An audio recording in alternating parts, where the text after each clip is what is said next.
good. We're live. We're live. Awesome. Chewy, get your computer up so we can listen to our comments and people can tell us how bad. We can enjoy the comments. While I'm getting the iPad up, we were talking about a fun story from the Nogi Pans this past week. One of our blue belts, he had a really rough go at his competition, the day of, and we were telling Eugene the story, and Eugene was laughing about it. He's like, well, we got to talk about it. Billy's like Billy's one of our blue belts, really tough blue belt, and he's competing all over the place, and he wins all the damn time.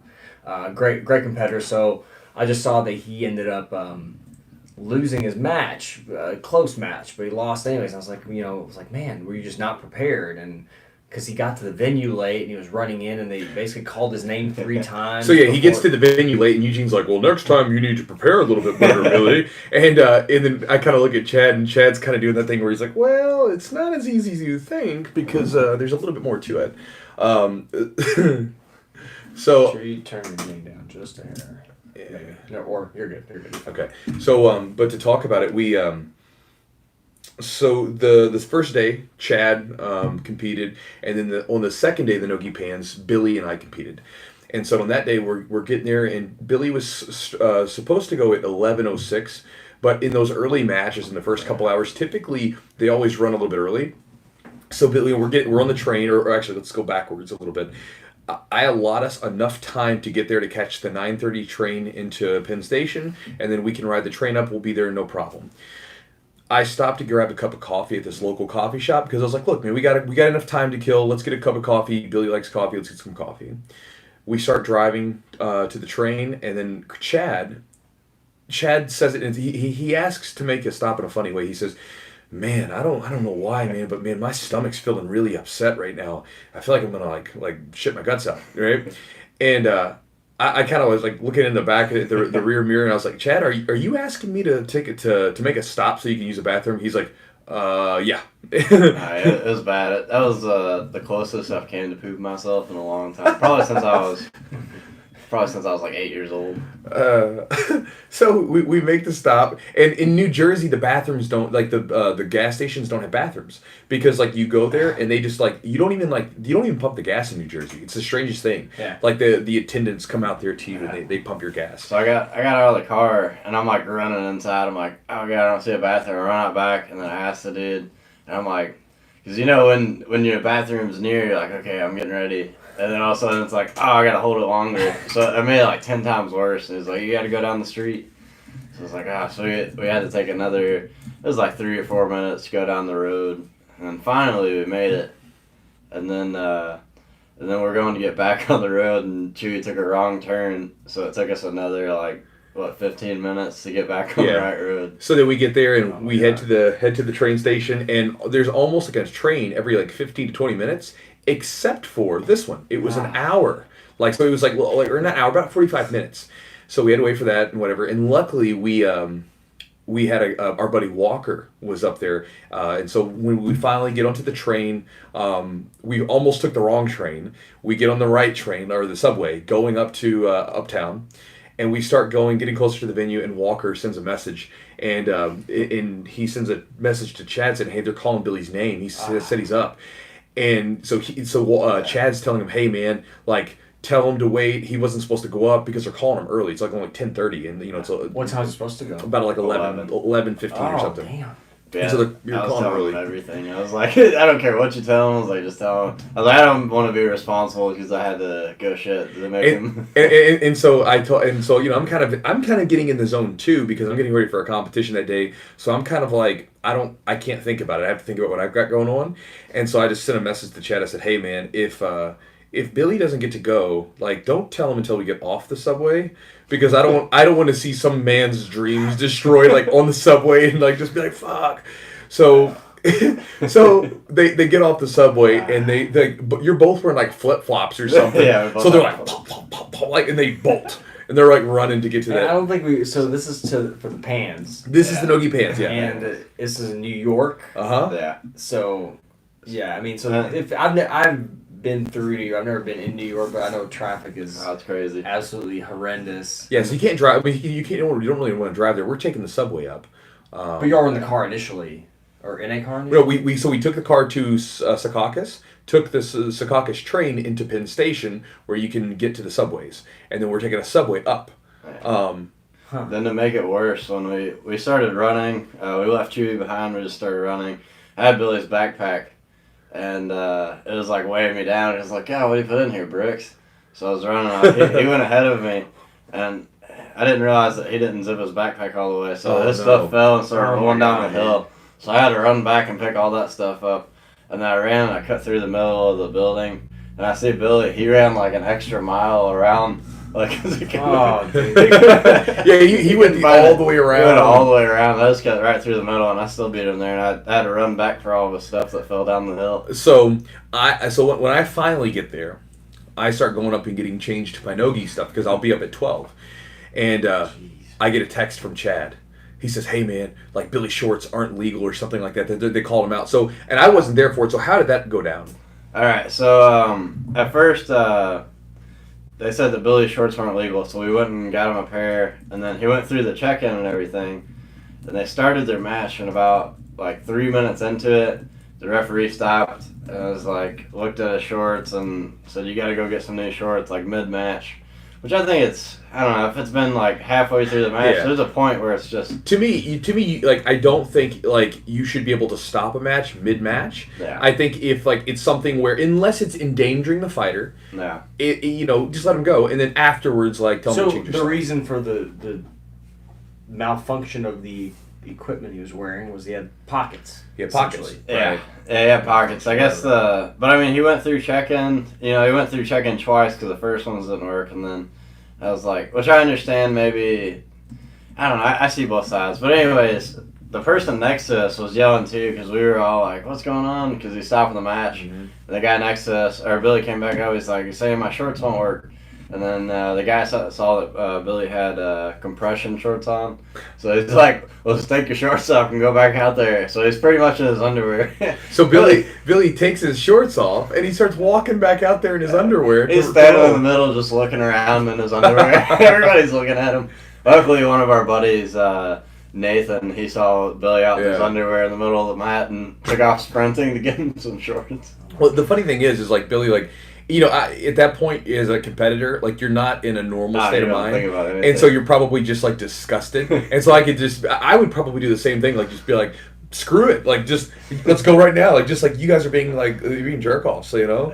I think and then after that, he finally got to have his match. So that's a hell of a day. And and after this whole conversation transpired, I felt like an asshole. I was like, "Bill, you should have been better prepared." Obviously, he was well prepared, for the most part. Yeah. But like, but this is a competition, right? And that's one thing. It's like,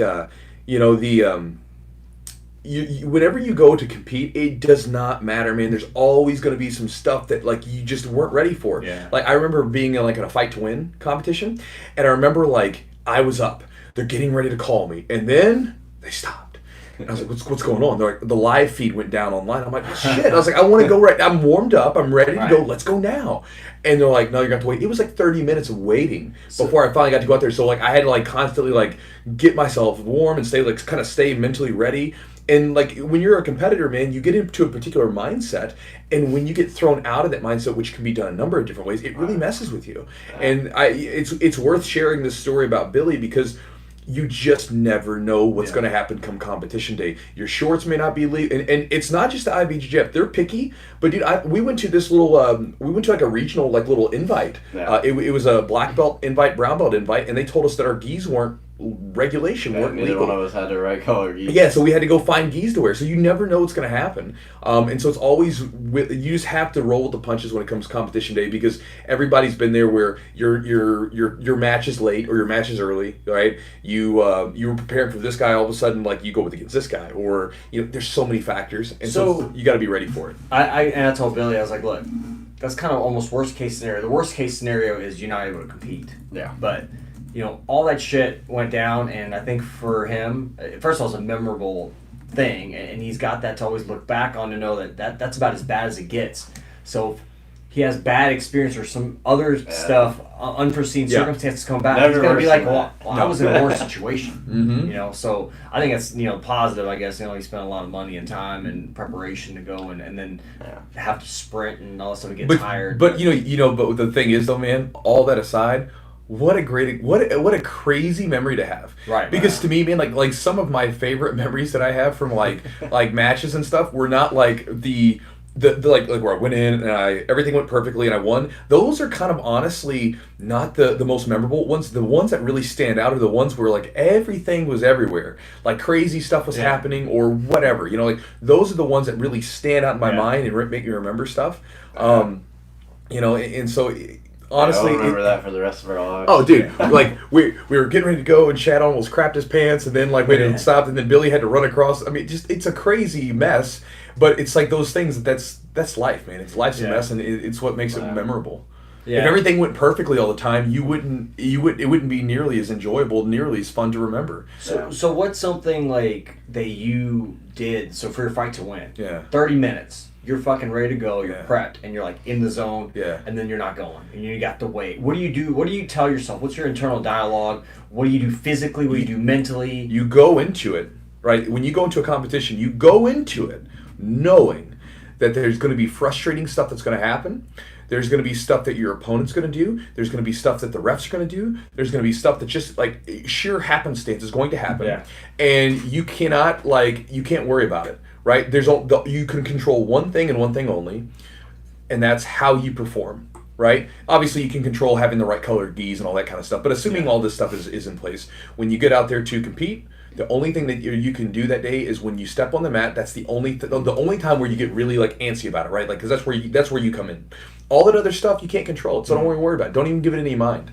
Like when the live feed went down, I was like, screw it. All right, I'm gonna walk around and just keep visualizing, keep getting ready. You know, like when I've been to tournaments and then like they moved my bracket around and I didn't go when I'm supposed to.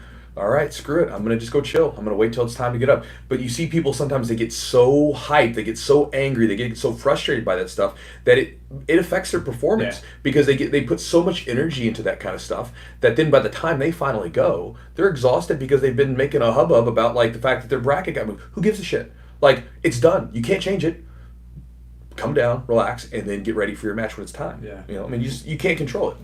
Chad, you had that one. Was it your first black belt match that they stopped you in the middle? Yeah, that was my first one I was going against. And you were going to Casino or I don't know. Yeah. It was really tough black belt. Really tough black belt. And Chad, was doing great. And then like me on the sideline just watching, it's like the momentum. I mean, you can't like with black belts at that level, like you cannot stop that moment. Like if somebody has momentum, like they could win the whole match. Yeah. And then you almost like. Yeah, it's like the middle of a game and it gets rained out, or they call it, and one team is just dominating, and then you have all this time to almost like reset and kind of recalibrate things. I'm running, looking around for they told me I had 3 minutes before I get the cue. Yeah. So I was like, so I'm like sprinting as fast as I can, looking for something. Somebody threw me a freaking A4 gi, so I'm wearing like a coat. Right. Like, but that's what it is, man. It's crazy. Like I've had a few tournaments where like I was sick the night before, or like I got sick, or I had like a bug or whatever, and I guess for me it was you kind of feel like you're not the dialogue, but you kind of feel like the mountain's a little higher to climb, so maybe the reward's a little sweeter, I guess. If you win with all these like little adversities and things, and you win. And leading up to this tournament, the Nogi Pans, I just got over patella tendonitis, right? And then when I got back to training. I was doing well. There was like a perfect storm of me overtraining too much leading up to it. So like the last 2 weeks, I was dealing with some golfer's elbow, right, from like rolling wrists and stuff like this, like that like pain like right in here. Is this tennis or golfers? That's golfers. The golfers. So yes, I was just doing too much of this rolling wrist stuff from back mount, and I couldn't really roll much because my arms would be in pain, and so I had that golfer's elbow thing going on, and then on top of that, I ended up getting an upper respiratory infection, which I took care of with the tomato tea and stuff. But again, that still took out about a solid week of training, and I wasn't 100%. And again, this is kind of going back to the competition thing. Nothing's ever going to work out the way you want it to. You're never going to be 100% for a competition, except that like people like. All the time, like someone will say, "Man, like I'm getting ready for this competition," and insert the small injury that they have. Not anything crazy, but just something where they don't feel healthy or normal, right? Mm-hmm. when you're getting ready for a competition, when you start training mentally, you're typically training so hard that mentally you get in your own head, because like you know, if you're starting to roll really hard with people and you're not like, and everybody's rolling hard with you, they might pass your guard, they might like catch you in something, and you start to go, man, am I getting worse? Am I actually going to be ready for this tournament? You start to question yourself because the training's hard, because you're getting worn down right to the nub. And then on top of that, then you get into things that could get these little injuries, little nagging injuries, and you're like, man, it's just going to make a big difference when I get out there to compete. Like, you're never going to be 100% mentally and physically, but the thing is you go out there and you just do the damn thing, you know. And then that's what I'd say. Like, a lot of people that ask questions, but me, like, it's never going to be 100%. The day of or leading up to it, there's always going to be things that are going to happen, but it's all about getting out there and doing it, because that's the most important thing. Win or lose, you go out and you do it rather than think about doing it. Mm-hmm. Yeah, at the DC Open, I was like, oh, dude, you were sick as a dog. Sick. And before the Vegas Open, I won both those tournaments, and like leading up to it, I was just throwing up nonstop. Bro, like the Vegas Open or the DC Open, you're sending me a message like I've got a fever, but I just want I just beat 3 black belts. Like in the regular in his division, and he was like, "How you feeling?" He's like, "I think I'm still running a fever." Are you gonna do the Open? Yeah, I'm gonna do the Open. Like, you know, it's just like, I mean, you might as well, right? Right. Dude, there. That morning I threw up probably 9 times just from like, it wasn't because my nerves or anything. It's like I was probably running at a really high temperature, and then, you know, right after that I went through all the stomach problems right before the Vegas Open, where I couldn't hold down any food for probably a month. Yeah. So. Well, before that you were injured. Yeah, and then I was really injured bad, my like knee. hip. You had a bad hip injury or like, you know, pelvic injury. It's been the worst. Small pelvical fracture. Okay. No, I'm kidding. But yeah, you. It's been the worst year / best year for me, because I've done well in like all the big tournaments that I've done so far, but yeah, it's been like injury wise and sickness wise. It's been a fight, man. But you've pushed it. I think you know, when you're competing and you're like really pushing, training hard, I mean, your body's gonna break down. But see, this is where you really learn who people are, right? And this is where like people's character's tested, right? Because it's easy when things are going well, right? When things are going well and you're just like cruising through, no injuries, you're beating everybody in tournaments, whatever. But then when you're in a situation where you are injured, where you're fighting, where it's tough to deal with, when you have that adversity, that resistance, that's where you really figure out like what people are made of. You know, so it's like, yeah, sure, now you're injured. How are you going to deal with it? Now you've been sick for a while, but you still want to do this thing. How are you going to deal with it, right? And then, you know. Yeah, I remember I was going against Clay Mayfield at that Kumite tournament. I freaking broke my foot. And I was like, I'm not giving up. It was like, I kept going until I got the submission. It's like, just got to fight through it. Yeah. You know, there's mental toughness that you build up just from doing this stuff. Depends how bad you want it. What did you take from, because you've had that DC Open you won, and then the Vegas Open, and then you did the Pans, and you had one match pretty close. Yeah. It didn't go your way. Like, what do you think you learned from that, like from that loss versus like your wins? Do you think it was more beneficial in some ways to get that loss? Yeah, so it taught me a big lesson. You know, I lost 2-0 on a takedown at the last like minute. And what it taught me was I need to, like at the higher levels, you'll see people, you know, even if they're not engaging, they kind of just, they're like a stone. They're not going to move. They don't care about them. It kind of, me, I'm all about action. I want something to happen. So if it takes giving up something, then I do it. And I got to learn to, I guess, not do that. I just don't want to be that type of jiu-jitsu player, though. I always want to go for the kill. I guess it's more important for me to win by submission than it is to win, you know, at all. Yeah. In my mind, anyway. You guys both have that mentality, though. Like, and I think I do the same thing. Like, I've won. There was a few tournaments that I won. I didn't score a point. Yeah. I didn't score a fucking point. There was one tournament where you got outscored by like every person, but you submitted them all. Like it was such a like an interesting statistic. Yeah. Like you made fun of me about that. I was like, you were like giving up points, but you submitted everyone. You know, so it's one of those things where that's kind of. You know, it's something I've had to adjust to my game plan too, where I get like I've lost matches where if I had rolled with that person in the gym, you know, no points, but we had rolled just the same way, I would have felt like I got the better of the exchange. But because I didn't secure a couple little things, I didn't get points, right? Yeah. And so it's one of those things where in tournament mode, like I had to do the same thing. Like I really have to be tight on position. Mm-hmm. I still want to get the submission because that's what it's all about. I never want to step off that mat and be like, I had a chance to go for it, and I bitched out. I didn't go for it. Because to me, that's kind of, at this point, like I've talked about this before. I'm not competing as an adult all the time. A lot of times it's like masters and stuff like that. Yeah. So to me, it's like I'm like the sideshow. It's like it's cool, it's fun, but it's for me. Like I'm not like a young whippersnapper that's like out there like doing all this. Like I'm not. I'm the older guy kind of going out there. Still tough dudes, no doubt about it. Those Sure, dudes are tough. But I feel like I'm not in the big show. So for me, it's like I'm competing for me. And when you have these opportunities to go for it, to me, it's a metaphor for everything else. Where like you have the opportunity, you have the reward, but you get the risk. Are you going to take it? You're going to go for it? Or are you going to be a bitch and not go for it? What are you going to do? And to me, if I walk off the mat and I said, you know what? I had multiple opportunities. I had ample opportunities, but I didn't take them, then I hate that. Like, to me, I didn't conquer my own self. And to me, that's what's most important, because that's a metaphor, right? Like, when you have these opportunities, like, you're getting ready, like, we're going to talk about in a little bit. We've all got these really interesting things going on right now in front of us, which involves a lot of risk. Right, but we're all going for it because it's what we want, and to me, that's kind of the way. Not just we play jiu-jitsu, but that's the way we play life. Right? Fuck going like being like where it's all safe. It's like you to grow, to really go for it. You think about the people like whose performances in jiu-jitsu stand out. It's the guys who go for the kill, the guys that really go for it. Nobody remembers that guy. He was great at getting 2 points and just sitting on people. Nobody. You might remember them who they were, but you remember them because you didn't like watching them. But it's like the dudes who go out and go for it, regardless of what their record looked like. Maybe some of those guys maybe don't have the most perfect record. You remember them because they were just monsters and they would go for it. And those guys, boom, they stand out in your mind because you understand that risk that's there. You respect that because you, as a fellow competitor, you know what it took to do that. And just in the life thing, you can respect the people that take those risks when you hear about it because you're like, I know what it takes to like to throw off the chains of like nervousness and anxiety and just go for it. So That's not something I've ever been good at though. Like I've never been a risk taker. but on the mat you are, and you're getting ready to. You're more of a risk taker than you think you are. You're one of those. You're like me. You're up in your head, but when push comes to shove, you'll do it. You're taking risks right now. You're doing another business on the side. You're getting ready to buy your own location that's got risk. When you roll, you're a complete risk taker. When you roll, you'll give up position and fuck points. I'm gonna choke you, right? So you're one of those guys where you think you're not a risk taker until you put yourself in the position and you're forced to go.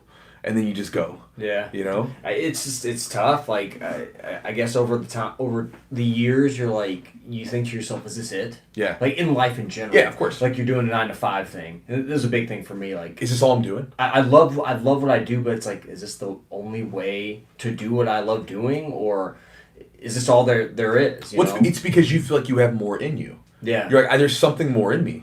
And like, is that what you feel? I mean, is that what you? I'm putting. Yeah. Do you feel like there's more in you? I would say like one of my favorite movies is The Matrix. Okay. And I've always, for some reason, relate back to that, just because like you look at The Matrix, it's like this program of people are just doing these things, and like this person does this, and they come there and they leave, and like I just always think about that, and I was like, I mean, shit, I'm kind of in The Matrix. I'm doing the same shit. We're all in The Matrix, bro. We're all in the Matrix. It's gonna get trippy in a minute. No, but it's like variety is important for me too. Like doing different things or kind of being outside the box. It's a challenge. Also, when you're doing something for yourself, it's totally different. Well, it's a responsibility. See, here's the difference. It's very known. Like for most people, you can look and say, well, here's a job. And I can do this job and I can make this money. It gives you a perceived, not real, perceived sense of security, right? If that business goes out of business, then you're fucked, right? But perceived it's security, right? To go out and do your own thing, you're now bearing the responsibility, the weight of your own security, and it's unknown. And anytime humans move into the realm of the unknown, we get freaked out because it's not known. We don't know what it is, right? It messes with us a little bit, right? That's why, just going back to tournaments. That's why tournaments are so freaky. All we're really doing is going out into a place to roll with other people, right? It's the same stuff. The only difference is that it's unknown. We have unknown opponents. We have unknown venue. I've never been to this gymnasium before. I have this ref. I don't know who they are. Like, I don't know. Well, there's so many variables and things you don't know, and it freaks us out, right? Because if we knew exactly how it was all going to work out, we'd be fine. But we don't know. And so therefore the unknown freaks us out. And so you're moving into, whenever you take that leap of faith and go forward, you're moving into the unknown, and it freaks us out.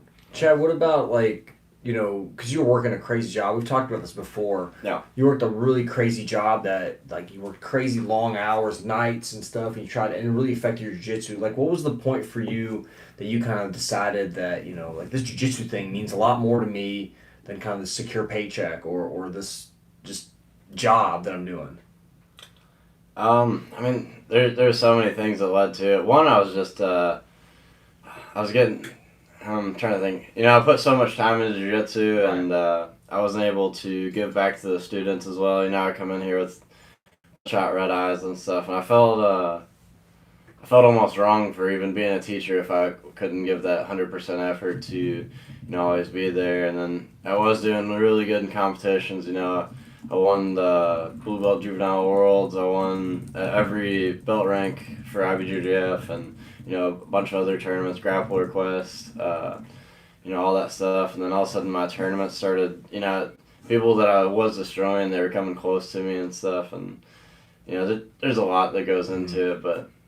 I want more or less. I just wanted to be with the people from the gym all the time, and that's what made me happy. So that's what I. Let me ask you a question, Chad. Because I mean, we didn't really talk about it, but like following 2 years ago, 2016, we went up to the Nogi Pans together, and I remember you had just a not a good performance. Yeah. And not good performances in a loss, because a loss doesn't always mean a bad performance. You can perform well and lose. Yeah. But you underperformed to your capability, and that's to me what made it bad.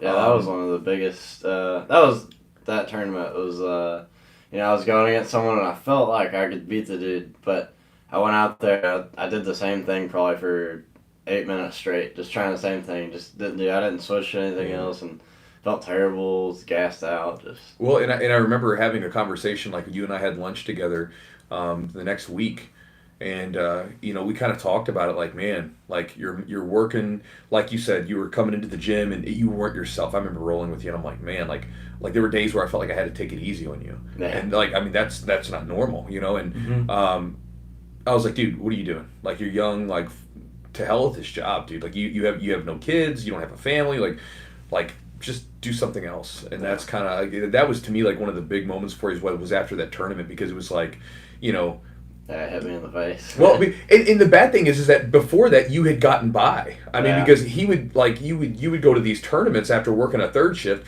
You wouldn't eat any food. You wouldn't have any sleep. He would go to this tournament. He would smoke these brown belts, black belts, whoever he went against. He did this for a couple of years. You would still beat these guys. Yeah. But then on that, like when you're at that higher level, that international level competition, man, it was like you got to make a decision. I had to do something to make it to that next level if that was what I really wanted to do. And I thought for the longest time, like, I would only be able to make it if I had that job, because, I was really poor, we grew up eating ramen noodles and pizza rolls every... It felt good to have money. Yeah, it felt great to have money. Yeah. I was like, well, I'm going to go buy a gun, I'm going to go buy this, I'm going to go buy that. I could buy stuff. Yeah, and, it felt really good for a while, and then I was like, well, what's it costing me? It's like, now my back's kind of getting destroyed, and it's costing a lot more than the little bit of money that I'm making. Yeah. And, I really liked doing jiu-jitsu. It's what helped me, along with Chewy and, Eric Campbell and all the other people, everybody at the gym, along with that, I just had to be with you guys full time to help get me through some stuff. Well, and I know exactly what you went through, because I did it when I was like young, in my early 20s too. Like I was 21, 22, went out and bought a car, bought the house, had the whole thing going. Yeah. And then, because as a young guy, especially growing up, like we did dirt poor. And obviously you came from not dirt poor, but you came from like a tough upbringing. And you're younger, like you have money, it feels good. You're like, I can buy stuff. Like you look at, because you think about your parents struggling, and you're like, I can buy this stuff now. Look at me. Right. But then you get to it, and you're like, like I got the stuff. I don't feel happy right now. I don't feel like I got what I want. And then you realize that the stuff really wasn't what you wanted. And then that's where you kind of have to reassess, like, what is it that you're after? And luckily, we live in kind of a time period where it's a little bit more feasible to make those pivots, because I mean, if we would have been born a couple generations ago, man, it would probably have been like, tough luck. Like, you're going to go work this job for the rest of your life and like do your duty. Where now it's a little bit more. It's really tough to break out of that mold. Yeah, I think that for me, coming from another country and immigrating, I always had a really good family environment. I had really good parents. Yeah. But the difference was like, don't take risks. Yeah. You don't do this. You don't spend money on stuff that you're not supposed to. Mm-hmm. You save your money. You go to school. You get good grades. Blah blah blah. Do that shit. The sure path. Yeah, because there's less risk, less chance of failure, or whatever it is. That's just the way. Because I think when my parents grew up or where I lived in Russia, you can't really take risks. Mhm. It's not really something you do. It's not encouraged. Right. Yeah. Everybody lives in like one apartment together. You know, Yeah. it's like you have to, cross your T's, dot your I's, or bad shit could happen. You Yeah. got to really make sure you do everything kind of straight and narrow. Yeah. And I think you guys not having necessarily that a lot of money or family support or whatever. I think I respect that because you're kind of more self-made. You know what I mean? I feel like I got some help. Yeah, but in you're an but aspect. we're all still fighting with our own conditioning from as a child. Like I said, Yeah. You came from a situation where maybe it was better in one way, but it's worse in one because you had something to lose. Sure. We had nothing to lose. Yeah. We got nothing. I came from nothing, so it's like, well, if I go for something and I fail, well, then it's like I had Still nothing to there. begin with. I guess I'm back Yeah. where I started, right? Yeah. Like that's where we came from. Where you're like, okay, I've got something going for me. My parents did all this stuff to help me get to this point. Sure. I've got something to lose, Right. Right. So it's like, yeah, I don't want to let my parents down, let everybody down. And then we've all got our own no one comes with a perfect line, right? Like we've all got our own problems, and no one's problems are worse than the others. They're just different. Yeah, jiu-jitsu for me was always a risk because I work with my hands. Yeah. It's like Yeah. it was always a risk. My dad's like, I think he kind of liked that I did jiu-jitsu, but he kind of was Doesn't like, understand. Don't Yeah. do that. Yeah. Like, why are you doing this? You're gonna get hurt. Like, don't go train or don't do this. Don't compete. Why are you competing? You have this and that, these responsibilities, and I guess maybe even I never realized myself as a risk taker on the mats. Yeah. I thought it was just my style, the way I did things, but. Yeah, I mean, maybe it is. It's an expression. Yeah, you don't realize it Mm. because I don't think I ever really took risks. Now I'm kind of starting to. And I think Yeah. part of it's my wife kind of is more of a risk taker than I am, and she's kind of encouraged me. And but yeah, I don't know. I think I say this all the time. Like I don't look at jiu-jitsu as simply merely a sport or a martial art. Like I like the way that judo looks at like judo. It's a way, right? A way of life. It's supposed to be a way of development, through what we're doing. And I think to me, like jiu-jitsu has helped me in so many ways. It's helped me like when I was younger. I used to have a temper. It's helped me control that temper. Like you guys would see these little glimpses of it when when I would make that face, like back when I was like maybe someone kicked me in the mouth or whatever. You'd see a glimpse of it. But it used to be much worse, and it helped me control that temper. It helped me learn to toughen up. Like there's been situations where, I've been in like a struggle on the mat, and you have that little inside voice that tells you to want to give up. And you're like, no, I got to keep going. And then you take that same idea everywhere else where like you're doing something, you kind of want to give up. You're like, no, I'm not going to give up. Like I got to keep going, whatever that's in, And so there's all sorts of things that like developmentally have helped out from jiu-jitsu that have carried over into other aspects of everyday life, Oh, yeah, and so it is what it is. Yeah, jiu-jitsu's it's interesting. It opens up stuff about people. Oh yeah. It really does. Because when we go day to day, we have armor on, right? We have our armor, right? Like day to day, like when we converse with people, we have this armor on. We don't expose who we really are, right? Like it's there's a really good analogy. They were talking about it in a book or a lecture I was listening to. They were talking about like in Shrek, the movie Shrek, where he meets the princess, right? And he's this big green ogre, but he has on this suit of armor, so she can't tell. She just sees armor, and he doesn't let her see what he's got going on, right? Yeah. And that's the way that we approach life most of the time with people. Is like we have our armor on, so we don't ever let people in. But when you start training and you start getting to that point where you're basically beating the piss out of each other, it has a really interesting way of breaking down that and chipping away that armor, and even for yourself, because even for yourself, you put up these walls of who you think you are, and then it starts to tear down those walls, and you're like, whoa, like there's more to me than I thought there was, or there's some stuff going on there that I don't necessarily like, or maybe there's more in me that I really like that I just never noticed before. You know what I mean? There's all these different facets to it, and I think that you can discover that through strenuous activity. I think you can do this. It doesn't have to be jiu-jitsu. It can be done through a number of combat sports. It can be done through physical exertion through lifting, but you have to get to the limits of physical exertion into that physical like thing, which then has this sort of mental side to it as well.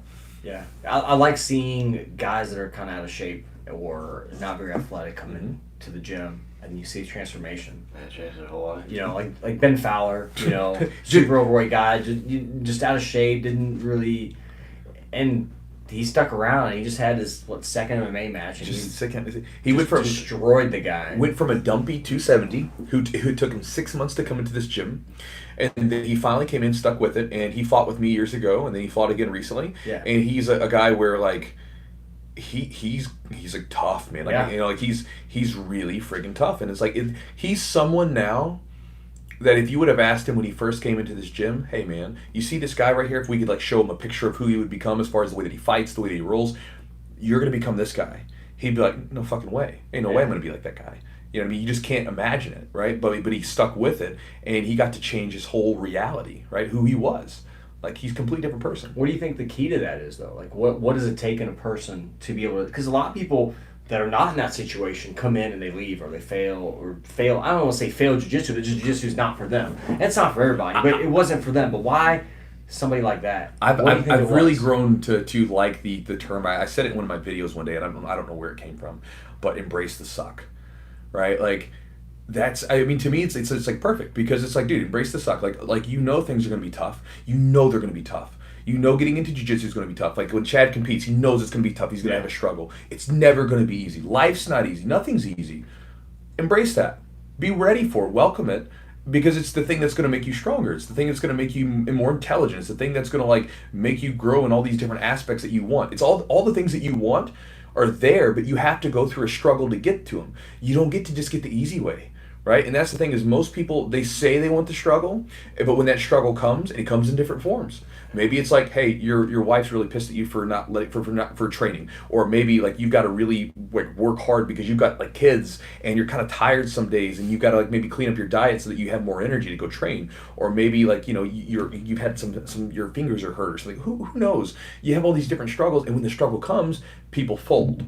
Right, and that's what really separates people in anything, right? You get the people that just they say they want it, and then when they have the barrier that they've got to cross in order to get better, right? Which is that little struggle, right?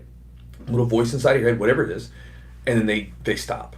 Or you get the people that say, like, just fuck it, I'm gonna keep going, boom, you know, like you have those moments, and it's like you have a decision, and so when those struggles come, you have to basically embrace them and say, this is mine, this is what I have to go through to get to what I want. I think the biggest one is when someone like gets a little injured or something, like barely hurts their finger, and like, oh, I gotta quit this because my finger's here. I'm like, man, I've rolled with my freaking ankle broken. Yeah. You know, arms almost.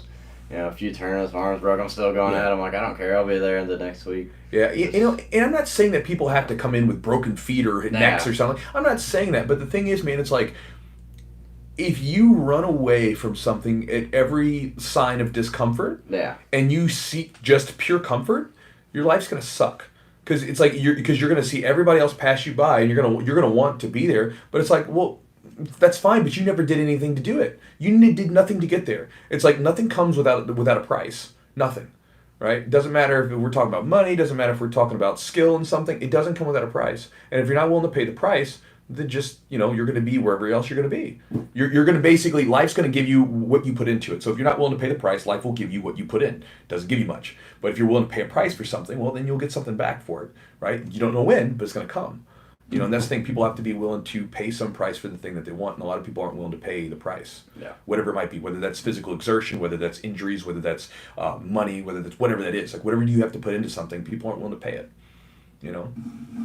What does it work to you, Chad? What's jiu-jitsu work to you, honestly? My whole life. Yeah. Is that, so, you know, you have kind of been at the gym since I got here, probably, 9 years ago? Yeah. Or I remember rolling with you for the first time. And I think you were a green belt. I was a white belt. I had a green belt on at the time because of the gym, and you kind of laughed at me. But you know, I was a white belt, and you were a green belt, and I was like, and I remember, I was like, I didn't expect much out of you, just because physically you weren't you're just tall, skinny, lanky little kid. You know, I was like, oh, what the hell is he gonna do? And now it's like you told us a little while ago you're actually going to be moving to another gym. And it kind of hurt my soul a little bit, but like, you know, I want to know like what was your thought process for that? Like, you know, just because that's my memory, you know, and now some of my favorite memories of you and I just kind of Well, actually, you just beating the shit out of me, primarily. Not really, man. I always enjoy our roles. I always feel like I get something from it, but that's besides the point. But that was young teenage Chad. No, this young the teenager with all this power. Like he was it's funny, you know. Like I learned I'm not a big person about accepting. I don't really accept. Like I don't accept loss. It's like if I roll Chad, I don't expect to lose. I also don't expect to win. Yeah, of course. I go to get just get some good training. Right. Sometimes Chad will be out there.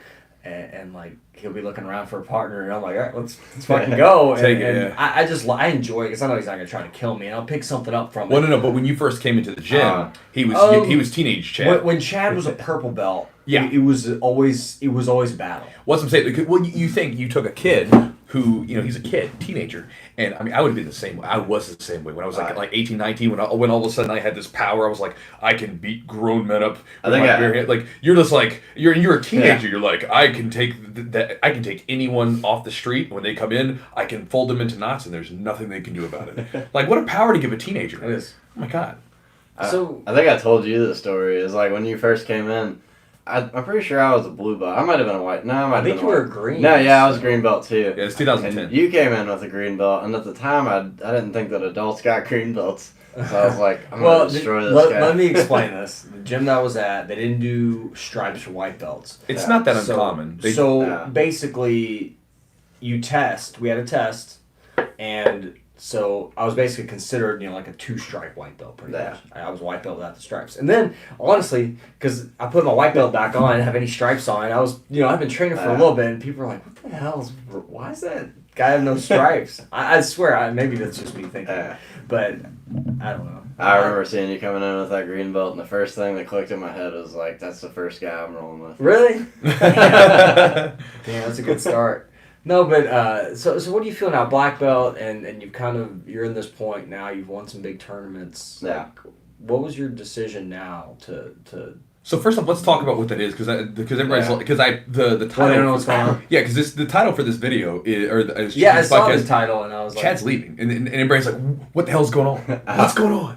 Why is Chad leaving? What's going on? So we're gonna let you. So Chad, fill us in on kind of like what's going on first before you talk about the whole decision. All right, the decision. So I'm gonna be moving to. Hold on, wait 1 second, guys. If those of you watching right now. Put in your thing right here. Kyle's like, tell us. No. Let's throw out some reasons why you think Chad's leaving. So if you want to sort of throw your guess out to why you think Chad's leaving, why you think he's leaving, go ahead and put your. Chad's leaving. Yeah, he's leaving. Oh, put your reason as to why you think Chad's leaving this gym. He's leaving me. He's leaving Eugene. Why do you think he's leaving? Put that down as he's talking about a story. Cry. All right, start crying. Pretty good. Go ahead. It takes a lot to make me cry. Yeah. Damn it! Why don't you start crying? All right, am I going? Tell us the story. All right, so I will be moving to Murfreesboro, Tennessee. Should I tell them why or just? I don't know. Let's your story, isn't it? Everybody says to open up his own academy. One says that his girlfriend broke up with him. He's going there to get her back. Not choke her into wanting him back. Does Kyle Hensley? He got it, man. So go ahead. All right, so I'm moving to Murfreesboro, Tennessee, with my girlfriend Leslie. She lives down there, and it was a hard decision to decide to leave. Chewy and everybody that I've known for so long. I've known you guys my whole life. Yeah. But really, that was this gym was the only thing holding me back from moving. I've always wanted to try to explore and do some other things and with Leslie, she lives there. She's been driving for about a year and a half. 6 hours every weekend. She would drive up here every single weekend to come see me and.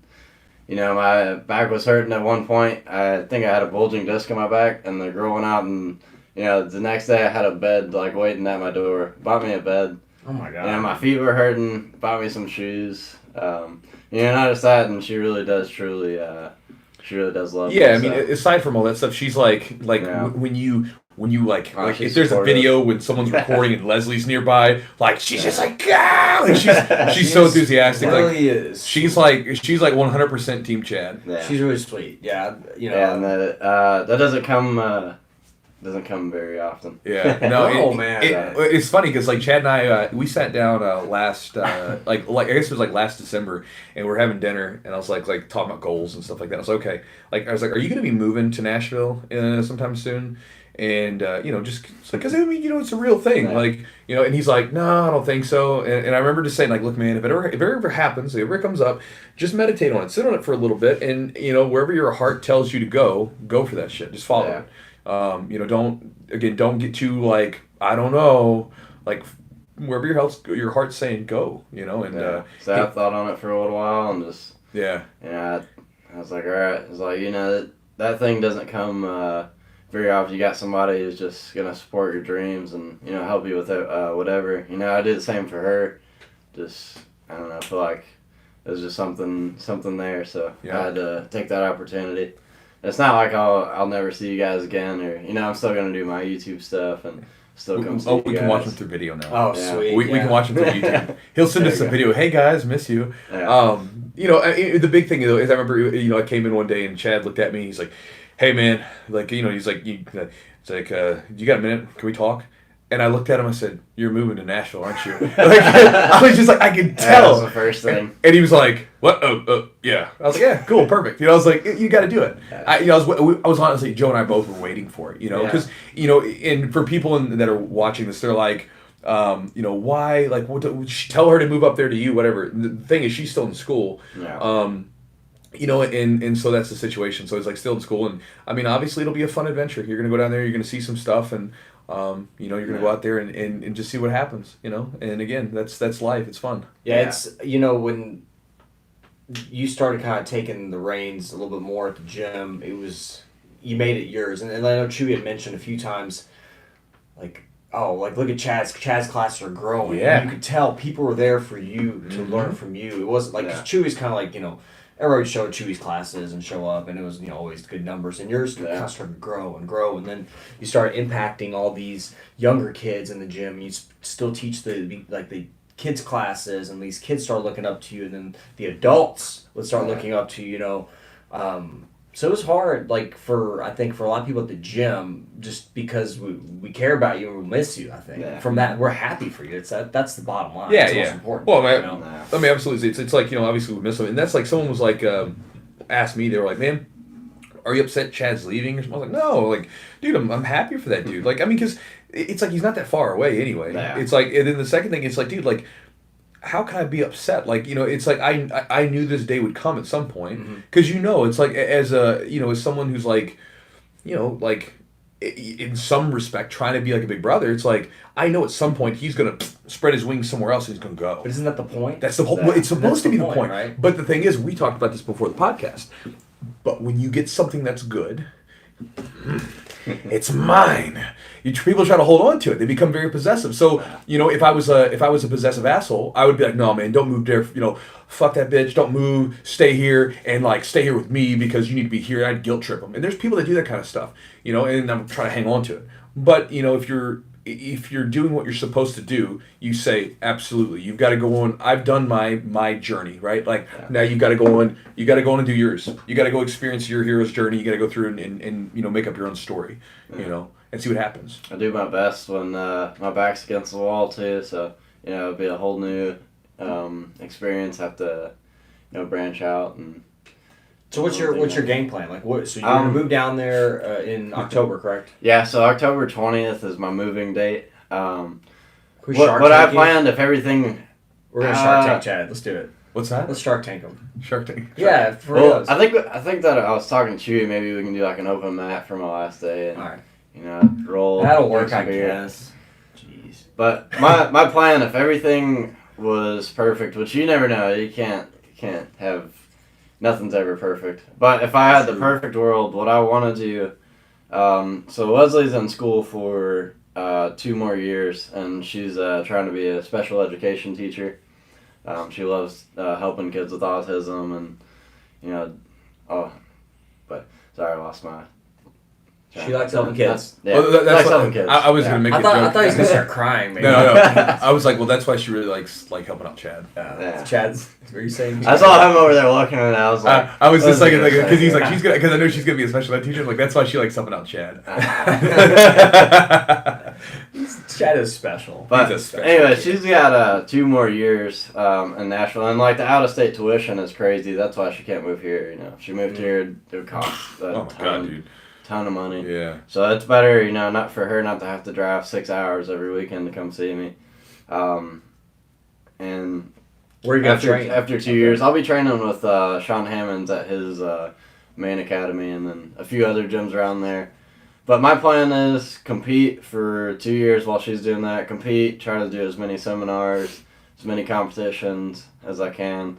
You know, I'll probably be teaching down there a little bit as well, but my plan is I want to try to travel to different gyms and, you know, be free for a little bit. You know, take me and her and just go on, you know, random trips wherever it is. Like next year, I had a bunch of people in the UK write me, and so we're gonna try to go to either there, or Canada, or somewhere. Try to set some stuff up. Just you know, spend 2 years traveling, and then after that, if everything works out perfect, try to start a gym wherever it may be. Not sure yet, but you know, we got the entire U.S. so we can choose from. So I don't want to pick a location right now because you know I might go somewhere when I'm doing the seminars and be like, oh wow, like maybe we can move, you know, a little bit. You know, like an hour away from here or something. I don't want to move right next to somebody else's gym. Of course, but, of course. You know, find like a good location where there's Somewhere not close much to where I use. live. Open a gym there or something. You know.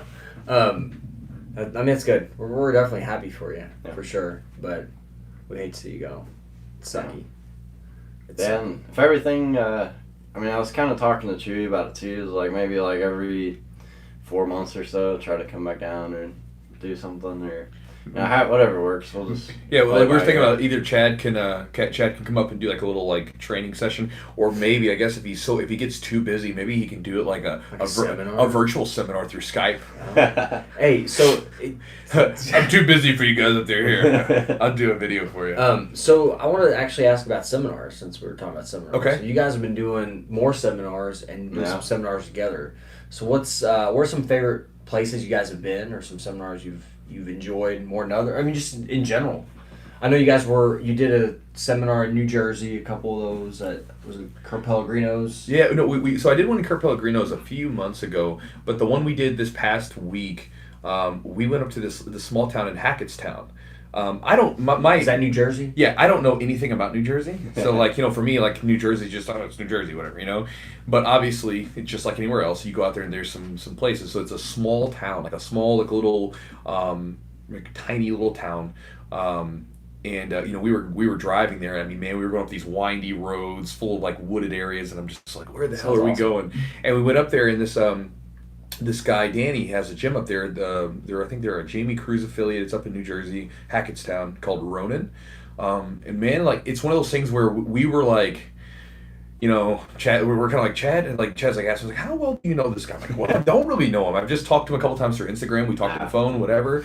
But I don't know anything about this place really. And we get up there, and it's really nice guys. Like it's so neat to see that because like you'll see these, you know, like these like small little towns, man. They have a good jiu-jitsu school. You know, he has a nice little spot, you know, and location, and he opened his gym up because the old instructor basically was closing the gym down, and he was like, man, I don't want to lose everyone that we had together, you know. So he's like, he just opened up a spot. So they got a cool little spot there in Hackettstown, and then I just got back from Memphis, and then like a similar thing where these people are running a jiu-jitsu training session out of a church. And, That's crazy. Yeah, and so basically there's just been some different stuff going on where these people are like bringing in people, and everybody's kind of training there because they didn't like the situations that were going on elsewhere. I met all of them when I went down and helped out with the Fuji tournament. Oh, Kristen and Jeff? Yeah. Yeah. There's some good people. Yeah, there. super nice people, man. Yeah. And you know, so it's neat. So you see jiu-jitsu flourish like now. It's like we're, you know, back in the day, maybe it was like a struggle, you know. Yeah. What do people like to learn? Like, what do you think? What are some of the questions you guys get asked? Is there something that people want to see from you all when you're there? Triangles probably for you, I'm sure. Man, you know, I don't necessarily know like that anybody has anything that anybody wants to learn from me in particular, I think, it's a lot of the stuff that I show already. Yeah. Yeah. It's just you get to see it in person. Right. It's like you actually get to see it, and then a lot of times I like to open up Q&A and like basically do like a Chewy video in person and talk to people, and sort of answer questions for mental stuff or whatever that they have, the kind So of. some stuff's not jiu-jitsu related? You get like some other Yeah, kind I of mean- questions? I mean, it all kind of ventures in that jiu-jitsu Yeah. realm, but Right. like, I mean, it's always sort of related to it, but it's like jiu-jitsu, but sometimes it's like the mentality things, because Yeah, again, that's one of the things that like, sometimes like I'll do a video and I could probably address almost every video that I have with the answer of go train more. Keep training, like but it's not really going to help anybody, because again, there's a lot of stuff that goes on in our heads that again, it shapes our reality, and if you don't address that stuff, man, that can really hinder or can enhance things. Sure. And so to me, it's like by helping people, like just again go like through my own experience, because I've made a lot of mistakes. Be like, here's how I dealt with it, or here's the experience that I took away from this. Here's the lessons that I've learned. Try these out and see if they help your mentality. So sometimes even when I do seminars, we'll kind of go through that kind of stuff too. Yeah. I always try to do Q&A at the end, try to answer to the best of my abilities. But one of the questions somebody asked me that kind of, just because there's so much stuff, is like, what is your thought process on teaching like newer people jiu-jitsu and stuff? And I was like, that one threw me out because I was like, there's just so much stuff. It's like you could talk for hours about it. But So what's one thing for? I mean, one thing that I told him is like, with somebody new. I mean, Chewy gave me this, but just going up and like grabbing someone's hand and placing it where it has to be, Right, compared to just just be like, hey, grab the left collar grip, because they're like right hand, what? Like, Yeah. there's so much stuff. But if you just lead them to the path, eventually they'll start doing it on their own. For me, So, I'm not yes.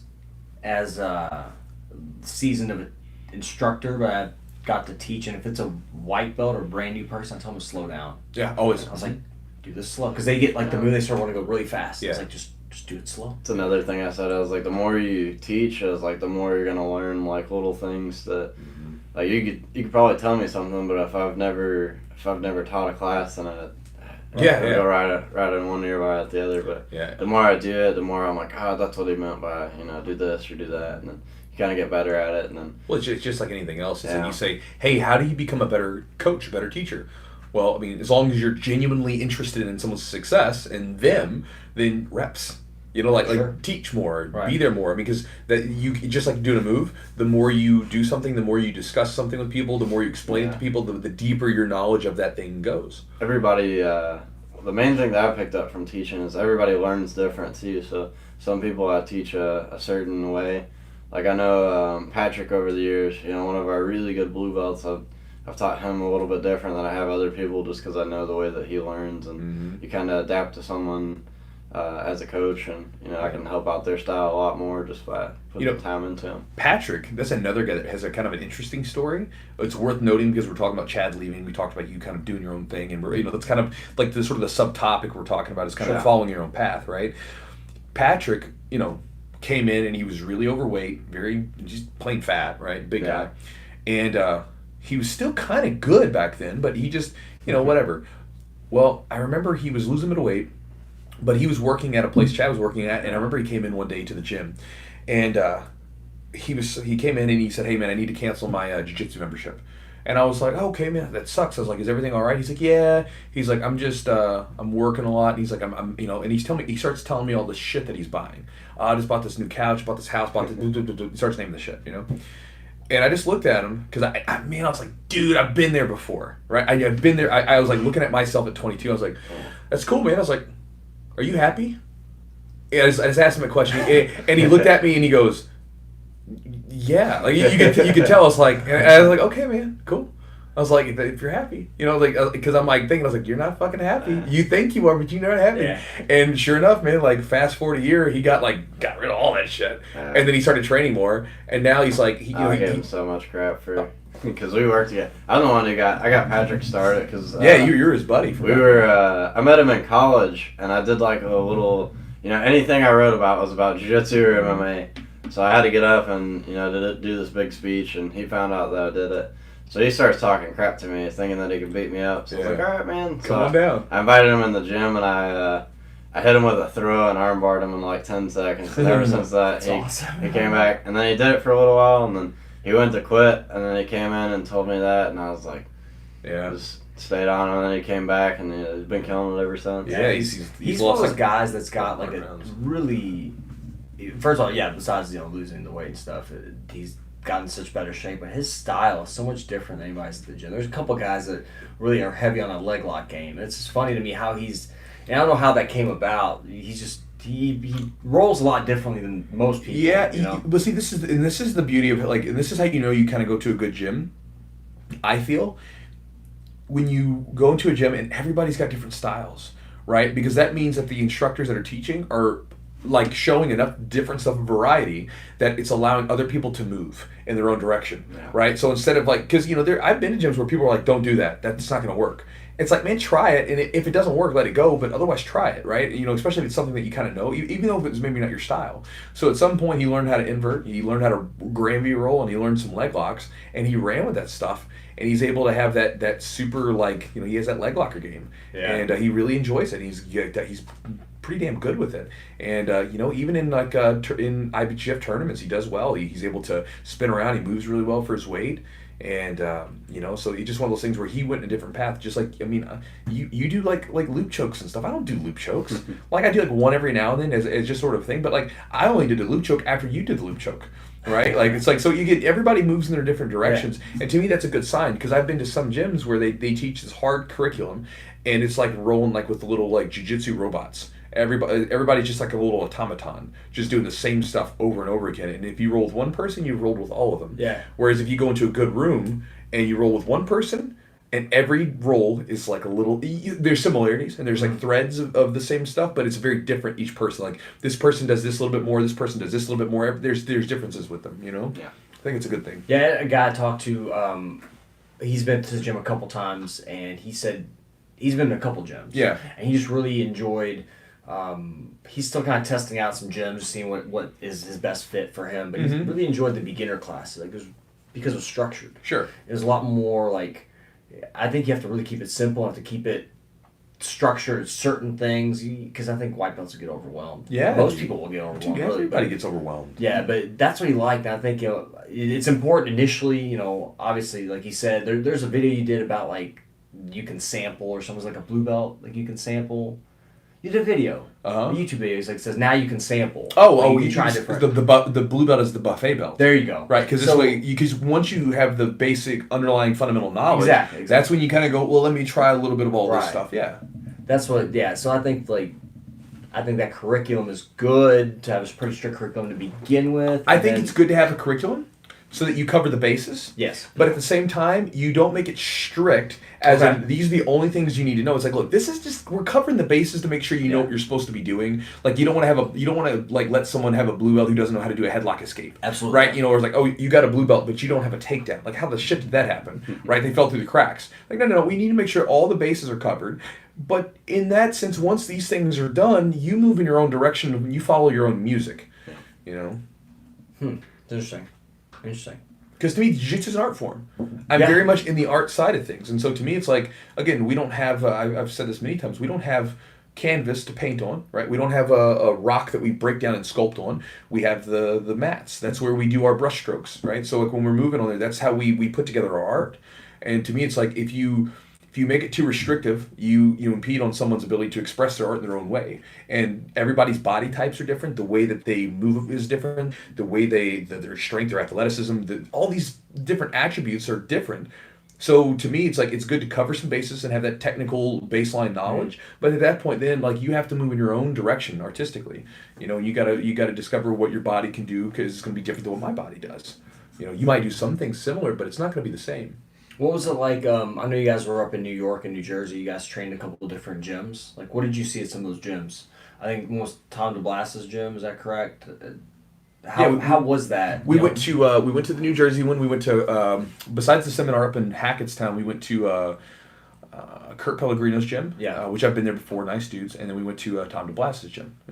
What did y'all like about like what was unique about those gyms, or like compared to us or any other gyms around there? Honestly, it didn't really feel that much different. It was just like it's training. It's not like Chad might have something different, but it's not like the people are different, but the overall feel of training is very similar. Like we have some tough guys in here, so it's not Sure. like I don't ever really go somewhere and be like, man, like holy moly. I mean, you're always gonna have standouts, in Sure. a room. There's always gonna be these guys where you go into a room and like, holy crap, that guy's really good. That's always gonna exist, but for the most part, your rank and file guys, they all feel pretty similar if you're at a good gym. Yeah. Nice. Yeah. Yeah, I feel the same way about that. Yeah, I'm just curious because he's a guy that's well known and competes a lot, and ADCCs and stuff there. Yeah, no, Tom was awesome. He it's really cool. he let us come out there to his gym. He didn't charge us any mat fees or anything crazy like that. And he we got on the mat, we rolled, and again, when I was with this guys, I let him know, I was like, you guys set the pace, I'm gonna follow. Sure. I was like, and so we rolled, and him and I had a couple rolls together, and that was good. Yeah, it's awesome. Yeah. It's nice, and you see people. It's nice to kind of see people on the internet or kind of they're well known in the jiu-jitsu community, and they're very welcoming and they're almost surprising. Yeah. People are surprised with that. I don't know why, but I think people are always surprised if they come up to you and they're like, "Oh, she was nice. I met him at a gas station. He was really cool." Yeah. Like, why are you surprised by that? Like, isn't that the way it's supposed Well, you to just be? don't know. You never know. I mean, you see one thing and then that could be a complete other when it goes off the camera. You just never. I mean, dude, there's plenty of stories where, dude, I mean, we've all experienced something where you see someone that's like all smiles and like whatever, but then you meet him in person, you're like, this dude's an asshole.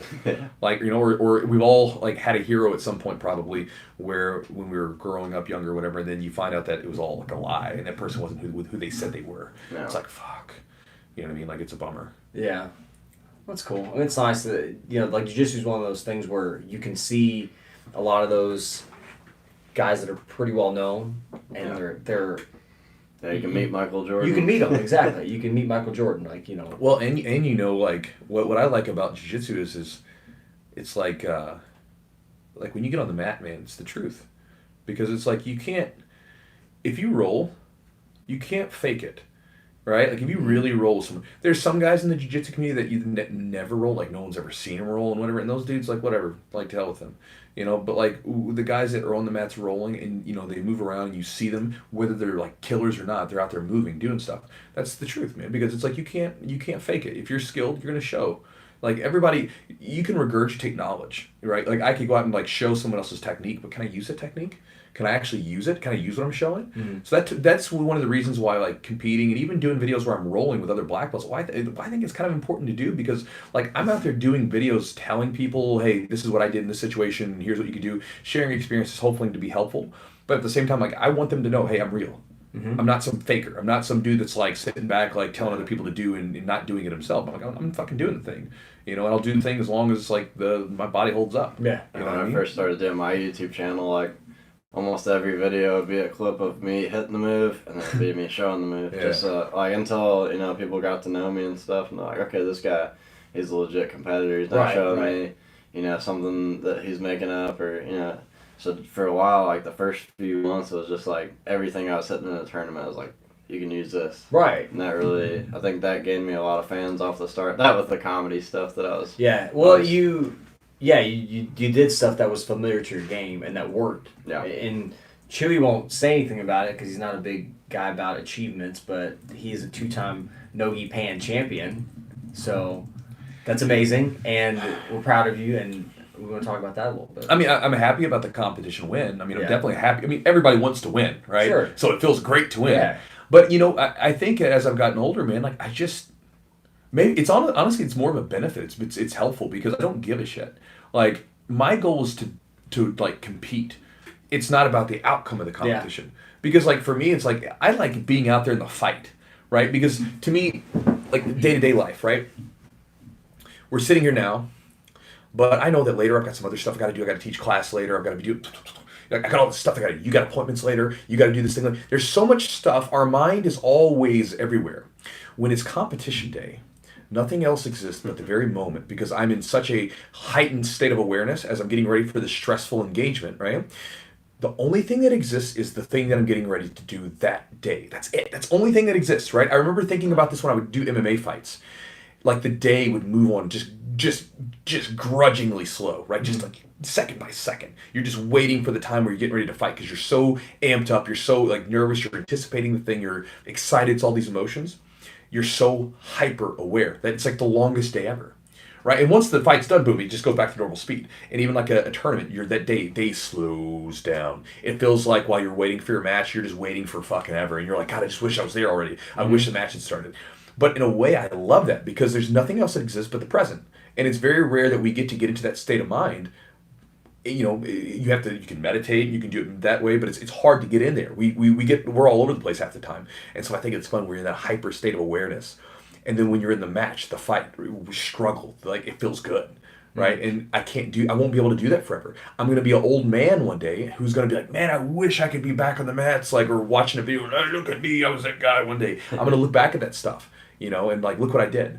And to me, I like being in the fight of it. So the outcome is regardless. I'm going to train hard and, cross my fingers, hope I win. But the thing that I want to do when I get out there is I want to go after someone. I want to have a good match. I want to be in the fight. I want to be there. I want to compete. I want to just feel it. And that's what I'm competing for. Mm-hmm. I'm not competing to win. I'm not competing to show off medals or anything like that. I'm competing because I want to feel that. And you can't replicate that with just a role. You have to go out there and experience it. And I think that if people, for me, it was very helpful as I let go of the outcome, because that allowed me to 100% be in the moment. My mind's not at the end of the match. It's not on the podium. It's not going back to the gym and having to go back to you guys and tell you I won or lost. It's right then and there. Hey, am I going to go for this choke? Am I going to go for this back take? Whatever it is, I'm not anywhere else. And so to me, when you let go of that mindset, it's perfect. When you let go of the outcome, it's very helpful. Well, yeah, and I think that, like you guys touched base on going out and teaching or explaining things and then going out there and doing it and showing that you're legit. And I think it's a huge thing. That means that you what you're talking about, you've put into use, it works, you do it, you live it, you breathe it kind of thing. It's not like you're just on the fringe, just showing some techniques and then not rolling, so I think it's huge. It gives a level of respect too, I think. People respect you and think you're legitimate. Yeah, well to me it's like, okay, I'm telling you how to like deal with some of these mental struggles. Sure. I'm going to go put myself in there. I'm going to create the mental struggles too. Like, I'm still going through them. You're never out of the clear. Yeah. We've all got our own problems all the time. They just change. They never go away. Yeah. You know what I mean? So you still got them. Gives me anxiety just thinking about it. I'm getting all fired up. I love it though. I don't know. See, I've changed. I went from being like, ooh, anxiety. Yeah. Now it's like, no, it's not anxiety. It's anticipation. It's like the same feeling that you get when it's like Christmas time and you're a kid and you're waiting for the presents. You're like, God, I just want to open them so quickly. Like me getting ready to get onto the mat. It's the same like feeling of like, I want to be there. I want to be on the mat. Because once I'm on the mat, I can't think. I'm just, things are happening. They're happening fast. I can't think anymore. I'm just going. So that's the way I look at it. I don't look at it as a bad thing. I look at it as a good thing. Because it makes me feel alive. Like, like day to day, like how often do you feel like you're just 100% alive? You're in the moment. It's very rare. Yeah. Interesting. All right. Well, there was a really good question somebody posted. It was about mindset too. I want to look at it. We're gonna do a little Q&A. Yeah, let's do some Q&A. All right, guys, we're doing Q&A. And guys, by the way, if you're watching the live stream, we're gonna be upgrading the sound quality in the near future. But the reason that the sound quality sounds a little bit whatever is because this one is for the YouTube stream. These are for the actual podcast. So if you haven't done so already, you can go to whatever you listen to podcasts on. You can go to iTunes, Stitcher, Spotify, and you can listen to the better quality sound on those channels. And we're on iTunes, subscribe, all that stuff. And if you liked it, leave a nice review for us. If you don't, send me messages to why you don't think we deserve a review. Yeah, tell me as well. And I want to know. But be nice. It was one about wrestling mindset. I got to find it. I was enjoying some of the stuff when people were saying like why Chad was leaving the That's gym. what I was trying to go back and see. He was like one guy was like Chad's leaving because who was it? He said here he goes David Sigthorson says he triangles you too many times. Talking about me, he's like that's why you're leaving because you triangle me too many times. He's tired of wrestling or tired of wrestling with your beard. What did somebody say about the podcast quality? Jerky faces. Just people are just like, hey, the sound quality. So something about wrestling mindset versus a jiu-jitsu mindset. Like wrestling mindset being kind of, I can't find it. Oh, he was talking about the mental being struggle. Really, yeah. What's up with it? Chad Combatives, yes. Chad's gonna start his own online academy. So coming soon, Chad Combatives. He will mail you out a blue belt. No, I'd never do anything. Do they still do that, by the way? That Gracie Combatives, they still do that? I think so. They still mail the blue belts out? I can't give someone a belt unless I'm there, unless I've rolled with you, I've seen you. I don't know, even if I came in like one day. I was talking to somebody about this yesterday. Like somebody else coming in and promoting their students. I just don't think it's... I don't think it's right. Yeah, I think. I mean, I don't mind like. I think online stuff can be good, and I even think if you say, "Hey, listen, if you're like one of our like online people, you've got to make a pilgrimage to our main academy so that we can test you in person." Yeah. Then give them, that's that would be fine. I gotta, because jiu-jitsu is so much feel, right? Because you could regurgitate fucking shit from like watching it, but like what happens when you try to use it? Yeah. And to me that's the big thing, and I just think it's like. So I have my own online school now, and I got a bunch of people that are on there, but those people are under someone else. They're not. I don't know. There's a lot of stipulations there. Yeah. Plus, I wouldn't want to put myself in that situation over top of somebody else. Right. Check. Oh, I found it. So Gordito said the fact that you so openly recognize the mental half of the BJJ journey is amazing. A far cry from the borderline abusive high school wrestling environment I have in my background. Do you agree with that statement? Yes and no. Okay. Like, so I know what he's talking about, because like in wrestling and stuff like that, it can be tough. Like people are they're gonna break you down mentally. But a lot of times they have to understand like that they're doing that because it's a tough sport, man. Like wrestling's mean. Yeah. Very mean. But it's not necessarily the worst thing. I don't like to go quite that way, but you have to have sometimes like the roughness. If you're going to be a competitor, and you got to think about it. In high school wrestling, you're there for one reason only. You're not there to just train wrestling. You're there to compete. Yeah. You're there to go win tournaments. And so to be a competitor, you've got to be a mean son of a bitch. You got to be ready to go. Like when I compete, I'm not a nice person to compete with, right? I'm going to grind you down. I'm going to try to break you mentally. Like I'm going to try to break you physically, mentally, and get what I'm trying to do. Yeah. That's the part of it. It is what it is. Like I'm not going to go out there and be like, "Oh my, hey man, good to see you." Like I'm in the zone, right? Now as soon as the match is done, hey, thank you. I'm a professional, right?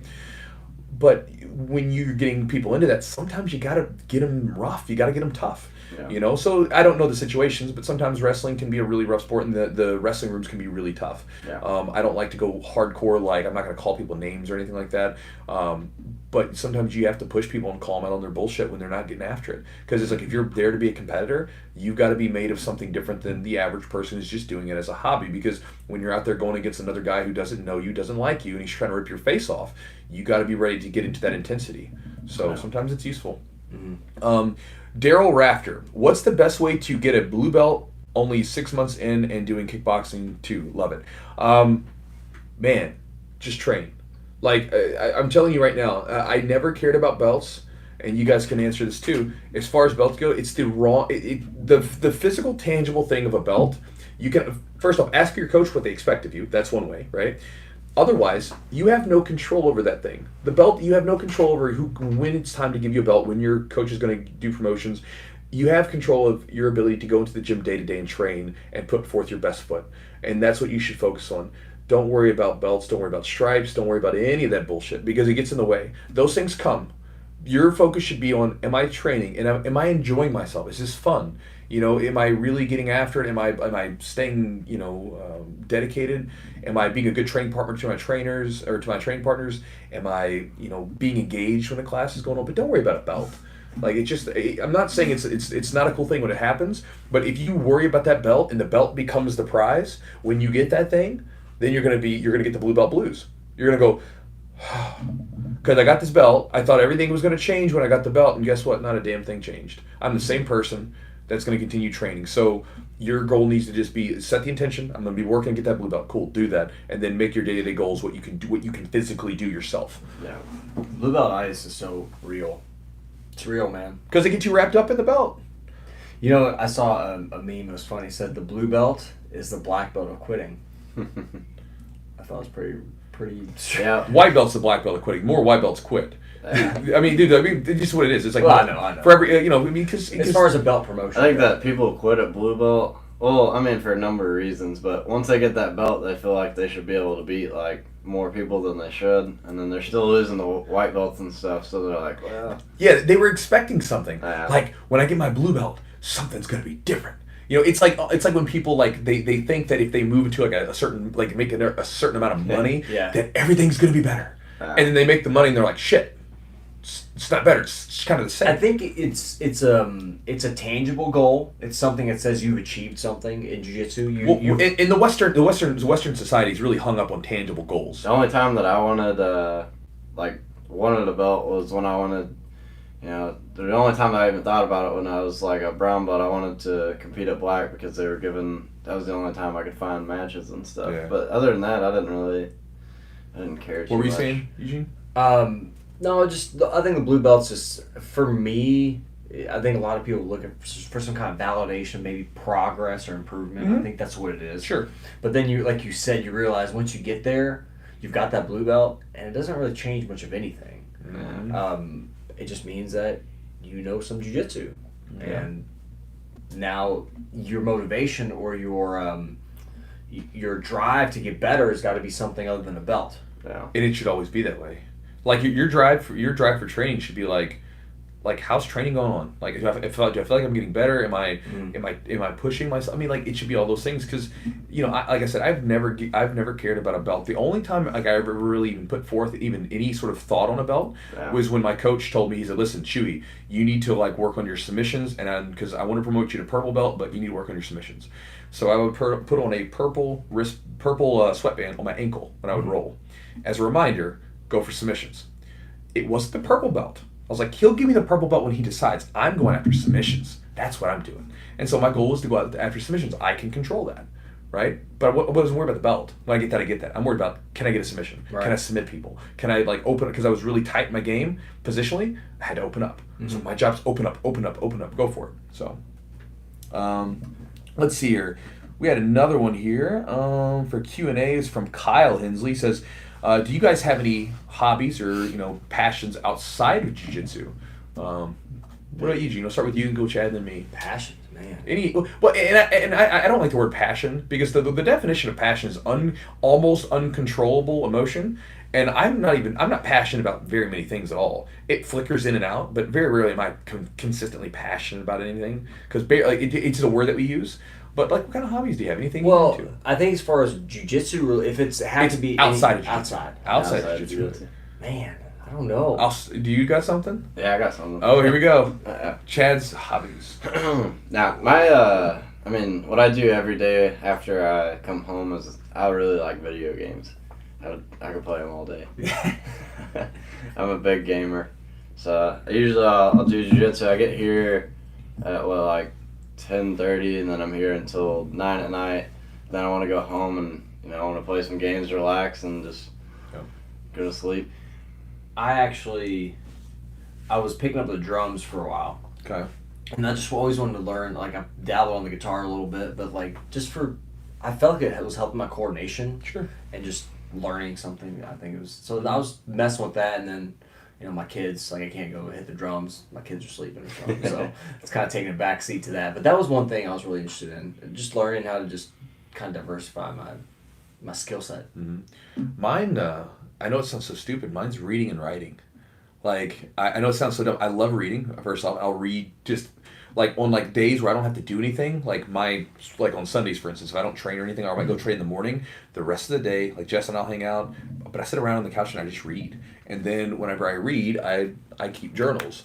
And so I have tons of journals around in my bookcase at the house. And so what I do with the journals is I write through them and then I save the last 10 pages because if you look here, they have pages, note pages and headlines. Uh-huh. And so what I do is at the last, once the journal's full, at the last 10 pages, I index them. So I can remember what's in them, so I can look through them later on and see what I wrote. Because I'll take notes from stuff I'm reading, or if I want to write just thoughts that I have going on, or maybe some jiu-jitsu, just whatever's going on, I write it down. Anything that I find interesting. So the journal's with me all the time. And so I keep notes constantly, or even just thoughts, ideas, whatever's going through my head, I write it down if I think it's something worth keeping, and I'll headline it and index it later on. And so I really enjoy writing. I can sit there and just write for hours just on stuff. What's the benefit you get from it, and then what do you want to do with those notes? Well, the benefit is, man, it's Jordan Peterson. I listened to one of his things, and Emerson talks about it in numerous times in his own journals because that's where I got the idea from. You're basically having a conversation with yourself, and you start to really dive into the deeper ideas you have on things. Like when you start writing, sometimes you'll have these weird like epiphanies, or you'll have these like great thoughts, and you're like, where the hell did that thing come from? You can't think of where it came from because you've never heard it before, but you're like, oh, there it is, right? Or I'll hear a really good idea, and I'm like, oh man, that's a good one. Save that one for later, right? Like, because I mean, like that's one I really, like, especially if it speaks to you. Like if someone says something, I'm like, ooh, it's a good. I got to remember that and play with it in my own words and my own ideas, right? Because that's something that really speaks to me. The benefit is I think it gives you a deeper understanding as to who you are, what you think, what you believe, and even how you do things. But the side benefit is like for later on, like when I'm writing when I'm doing a video, like I'm like, man, what was that one thing that I thought about that one time? This would be perfect for that video. I open it up, look at my index, right? Or I'll say like, man, like I was wanting to do a particular type of training class. I wrote some notes down I want to start doing some a little bit more intense training for some competitions. And I was writing down kind of the template for what that class would look like when we were on the flight coming back home, so I can go back and I can be like, hey, what's that class? What did I want it to do? And I write that down, boom. And so I really enjoy like training hard and all that stuff, and then I really enjoy being able to just read books and then write out my thoughts. I know it sounds like a weird thing to do, but I like being in my own head and being able to like put that stuff down. And then your book's coming out when? I don't know. I'm piecing it together like little bits by little bits. So you actually are doing. I know we were kind of joking around about it, but you really are doing a book. Yeah. What's it gonna be? What's it gonna be about? Can you give us any details? No. Because who knows? Who knows what I do with it? You know, like the people that ordered a gi, they ordered a white and black jiu-jitsu gi. Yeah. They'll get. I'm sending them out a print newsletter, so they're actually gonna get like a printed like little thing that they can read. It'll have one rough draft type chapter from the book, and then the other parts are gonna be just like some like cool little articles and stuff I wrote to share with them just as a thank you for the gi. It's just they don't have to pay any extra for it, just something I included with the gi. So they'll be getting that as well. So it's interesting. Yeah. Huh. I wonder when you guys get that. Let us know what that is. Let us know what some of the. I'll give you a copy. Sweet. Yeah. I want a copy. I want to read it. All right. Let's see if there's anything else. Throw out some questions if you have some, guys, and we'll throw them out there. Trying to think. There was one. Man. All right. Give us a good one. Trying to see. I like that everybody makes fun of Jordan Peterson. They always say in the Kermit the Frog voice. They say he sounds like Kermit the Frog. Hey there, Miss Piggy. Oh, they said Chad's the only one out of us that has a southern accent. He said, why does Chad have a southern accent? You guys don't. Well, I got rid of my accent as best I can. Yeah. It still pops out sometimes. Like every now and then when I say words that have ILL, like I'll say wheel, like hi there, y'all. That comes out, but I intentionally tried to get rid of it years ago because I heard myself talking a bit like when I was like in high school. I heard myself speaking in video. I was like, oh my god, I sound like a slack jaw yokel. How you guys doing, man? But if we go up north, they know we're from the south. Yeah, exactly. I was like, the more I traveled, the more people were like, "Oh, your accent." And I was like, "Yeah, whatever. Who cares? Everybody's got something new." Yeah. Somebody had posted about promotions due to competition success. Sure. So, do you give belts based on knowledge or? I mean, I guess knowledge, yes, or competition success. Competition success has no bearing in my. I don't want to say no bearing, but it doesn't have a heavy bearing in my promotions for belts, because competition is just competition. It's I don't teach jiu-jitsu for people to compete. Not everybody's going to compete. You do competitions for your jiu-jitsu. You don't do jiu-jitsu for competitions all the time, right? So, it's a part of it. But if someone does well in a competition, it lets me see that they're growing. But there are some guys that are monsters in the gym, and then for some reason they just get kind of like nervous, and when they go compete, they just don't do well. I'm not gonna hurt them or sort of punish them for that. Mm-hmm. And I think it's so weird to me. You'll see these gyms where you'll have a blue belt that's been a blue belt for like 5 friggin' years, and he's like, it's like, dude, just. Like, he's killing these tournaments. Just let him go up. But they're like, we want him to get this one title that we want. It's like, dude, like 5 years, he's been a blue belt, let him move on. It's like, because to me, dude, like, everything that you do from white to brown, it's important. But it's like, if you're like a hardcore competitor, until you make black belt, it's like almost, it's not irrelevant, but it's like, that's where it really counts. Sure. You know what I mean? If you're going to say, I'm a world champion, are you a black belt world champion? You're like, well, yeah, so whatever. Like then you have to do that whole thing. To me, it's like get those guys moving, man. It's like if he's killing at these tournaments, or even if they're not, if they've been a blue belt for 5 years or something, or a couple of years, and they're doing well, and they can do this, they know the knowledge, they're training well in the gym. If they haven't won a competition, who gives a shit? It's not everybody's path in life. And to me that's the same as having a strict curriculum. Right. You're trying to make someone follow this path. If they want to, then do it. But they shouldn't have to follow that path just because that's where you want them to go. Because again, their journey is going to be different than yours. We're all the heroes of our own journey. We should all be able to go our own ways. And if they want to be that competitor, then yeah, you hold them in a different sort of state than other people. But if that's not their path, then let it go. Own Right. personal opinion, of course. All right. Yeah. All right. Let's do one more. We're about an hour and a half in. So, this is for Chewy, but I went for Chad and Chewy. What was your most memorable BJJ or MMA match? We'll start with Chad, and then we'll talk to Chewy about that. I know for me, I can answer that you had, but I want you to answer it. What was You your gonna answer for me? I already know one that was my favorite personal of yours, but you answer it. Oh, you tell me that one. Chad's like, no, I don't even know. Yeah, I was like, It was the in-house. We had a grappling. Was it? yeah. I don't know, man. I've had so many. Okay, so you tell us.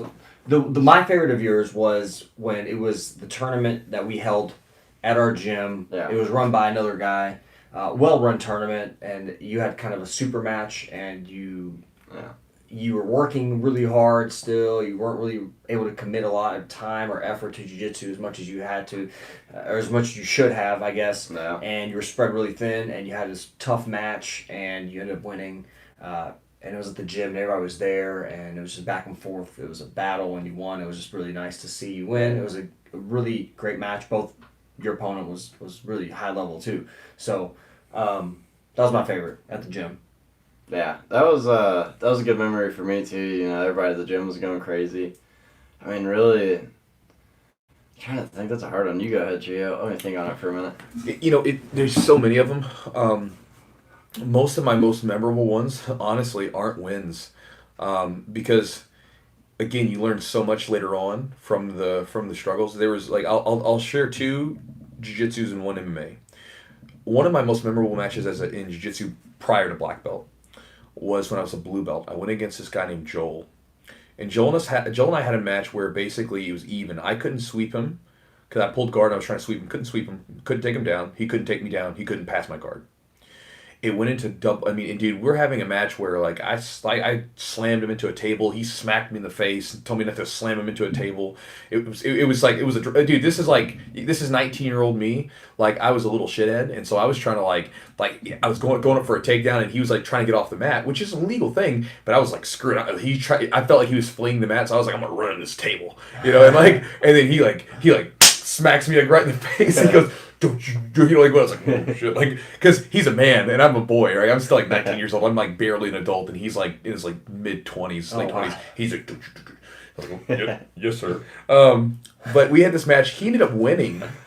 He ended up winning in double overtime, and afterwards, I'm laying dead on the mat. I'm just like, fuck. I'm cooked. Double overtime, dude. I gave everything I had. I'm laying there just dead. James Klingerman comes up to me and says, hey man, Joel hurt his back or something, you're going to have to go. I'm like, what? I got to go? Yeah. So I lost the match. I'm exhausted, but they're like, you're going to fill in for him since he couldn't continue. So I got back up and I ended up winning the division. And not one of those matches did I have a submission. I went the full distance every one, but I beat everybody else pretty easily. But I remember that was one of those matches where even when you feel like you're done, you're not done. There's way more than you think. I felt like I had given everything. My forearms were curled over, everything else, but I was like, I got up there and I was forced to you gotta go. And I learned something about myself that day. The other one was when I was a black belt. I have this in one of my old journals. I was up, it was one of my first big black belt tournaments. And I actually did well in this one. But I had been I had struggled a lot from purple belt to brown belt into getting into black belt, right? And this was the first big black belt tournament that I was going to go into where I felt like I had a good training camp. I felt like I was primed and ready. I'd been working on not being a slow starter. I had kind of a bad habit of doing that. I was like, no, I'm not going to be a slow starter. I'm going to go get after it. And so when the brackets came up, I'm looking on the brackets, and my first opponent is a guy who's from a school with a big name. right? Like, and I was like, oh, I'm just a random guy from Kentucky. There are no competitive black belts in the city. I'm the only one. Like, I'm doing something that isn't being done right now. So I'm out here, I'm out here in the unknown territory, making my own trail. And I'm like, ooh, this is gonna be tough. And I remember writing a journal entry talking about it. Like, I'm nervous because of who this person is, because of the name associated with them. I went out there and submitted him in about a minute and a half, 2 minutes. And I was like, oh, coming after him. Next guy, same thing. Boom, fired off. I won the tournament, right? 2 matches in, and it was an 8-man bracket. Won the tournament. I was like, it was the first time where I went out there and like everything had fired off. I'd been drilling. I was like doing everything was just choo. I was like, oh wow, like that, like that was a really good moment for me as being a black belt. I was like, I won this thing and I beat some tough dudes, and I did it really like aggressively. And so for me, it was like, okay, like maybe I'm better than I think I am sometimes. And if I just get out of my own way and go after it, maybe something good will happen. So that was a big one at black belt. So. Alright, I got one. So this one was it was a little team challenge that we did. It was Chewy, Kyle, and myself. That was fun. Yeah, we did this little team challenge. It was the first thing, and they didn't do many of them back in the day, so it was really big for me, anyways. And I was only, I think, a blue belt at the time. I think everybody else in the division was brown or black. There was a couple purples, mostly brown and blacks. Yeah. Yeah, mostly brown and black. So Kyle went out there and he had like some sort of cold or something. He was just coughing up a storm. So he lost his match, and then Chewy won his. And they were tied for whoever won the next match. I was the last match of the day, and it was like whoever won that was bringing home the money. And okay, well we went through two. So basically, It's like three-man groups, right? So we put together 3-man teams, and then there were 4 teams. So we beat the first team. It was pretty whatever. But like you're talking about, it was in this thing where then we had to go up against the next team, and it was tied on points, right? Yeah. And so it comes down to who wins this one, because I won one match, and they won one match, and then it goes down to Chad, and he's up against a black belt. So sorry. Yeah, so I ended up going against the last guy that hit the darts on, he was okay, he was brown. I was thinking about the okay, yeah, well, I guess it was in both situations because of each thing, because Kyle was sick. We won one, lost one, and in the first round we were about to get put out, and then I got put up against a black belt, and he had a pretty big name then too. Tough guy from Chicago. Yeah, tough guy from Chicago. And I ended up winning, and I was like, that made me realize, it's like, oh wow, it's like when I'm going hard, I can do this. Not just win, you got a submission, you got a triangle choke, you got out there and got that. Yeah, as a blue belt. Yeah, as a blue belt, and then we went to the finals one again, and I think it was like 40 seconds in, I just darced the dude. He was a brown belt, and I was a blue belt, and I got up and I ran and I jumped on Kyle and Chewy. They got the video. They didn't expect me to jump on him, but I was so like. I think I was like 15 or I was 16, and I was happy. I was like, I just beat a black belt and a brown belt, so I was going crazy and went and jumped on him. But it was good. And then the next thing, the one after that, besides the one at the gym, was my MMA fight.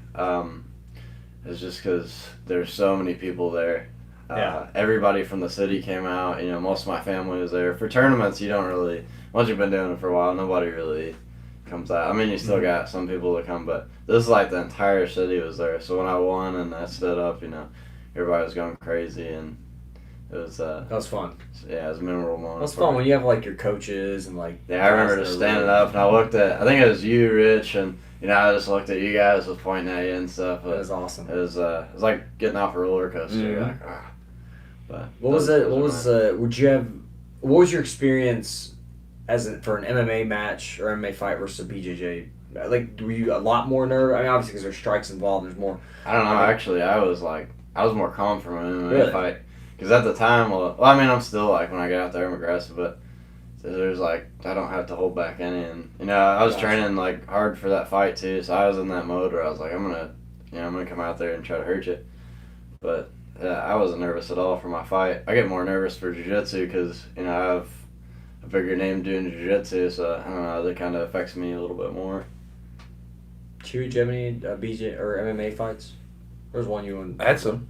Well, that were I remember your last one you had before you retired. Yeah, It was you know, fun. as far as memorable, I mean, like, this is the thing. It's really hard to pinpoint because as I'm thinking about all the matches and fights, they're all so memorable for their own reasons. They all have little lessons and little like nuggets of things that were awesome from them. As far as memorable MMA fight, the only thing that I think probably the most memorable fight was my last one, and it was because it was a pretty tough dude.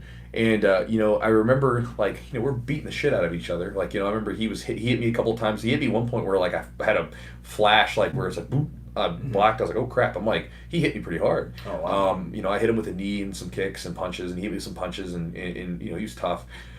I remember afterwards, because we were kind of getting after each other. I remember sitting down in the corner, in the over in the corner, because it's my first fight that went out of the second round. I never had a fight that went out of the second round, out of the first round. So it's my only fight that ever went out into the second round. So I'm sitting over in the over on the stool, and Thomas, one of my old boxing coaches, he's coming up and he's like spitting water, and I'm spitting out, and I'm just like, man, this is fun. He was like, because he's like, well, oh yeah, it's fun. I'm like, this is great. Like, we're fighting, man. This is great.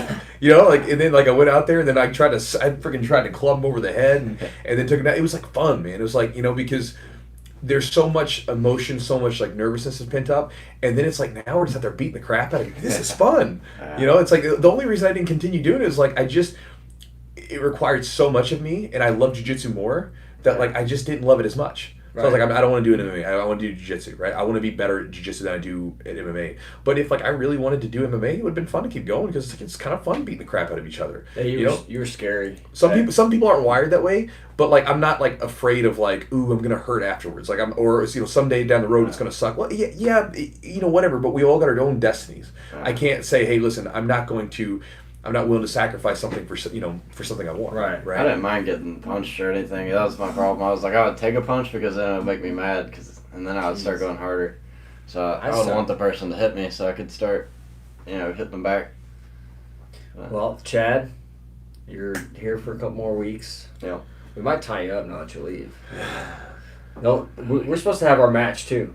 Our match where you drink a gallon of alcohol and then you fight me. I'm gonna start seeing Chad's girlfriend like Photoshop pictures of him with other women. Be like, it's like just break it all up. Just do it with other men. What's wrong with other men? She might not care. She might be like, that's fine as long as you know other women in your life. I don't know. She's too nice though. She's too nice. Oh, you say that, man. She's a redhead, man. Yeah, she knows how to choke people too. She's got a fiery streak. Yeah, you gotta be careful with the redheads. It's fun though. That's good. We're happy for you. But guys, so thank you all for tuning in. Chewy, anything on the horizon? Anything you want to mention? Let's see. So coming up, guys, if you ordered the gis, they are going to be shipped out here shortly because the gis are on their way here, and as soon as they get here this week, we're going to start shipping them. I have my half guard series coming out, which is going to be out Friday. So you can either be on my email list to get it, or you can check out the products page on jiu-jitsu.net to pick up the half guard series. It's my half guard series and stuff that I've been using, and then. Tournaments? No tournaments right now. I think I'm going to do Cincinnati. Okay, you probably do Cincinnati. November. Be up there in Cincinnati. Yeah. And just do a little meet and greet with Chewy. Start your little table up and sign some autographs. I got a coach, man. Yeah. Maybe we can get a cardboard cutout. Take a picture too. That's it for me though. Chad, what you got going on, man? Right now I have a seminar this coming weekend in Cincinnati. And then I have a seminar the weekend after, October 6th, in Georgia. And then online, they can, you have YouTube channel? Yeah, and then online, for my YouTube, Chad the Beast Hardy. And then for my online school, Chad the Chad the Blue? Spell that. Chad the Blue Hardy. ChadTheBeastHardy.com. There it is. Awesome. got tongue twisted for some reason.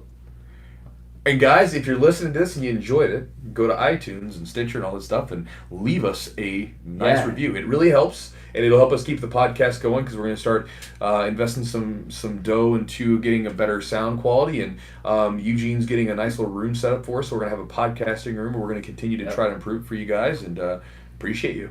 Thank you, guys. See y'all next time. No liabilities. Check. 1 hour 43 minutes, sir.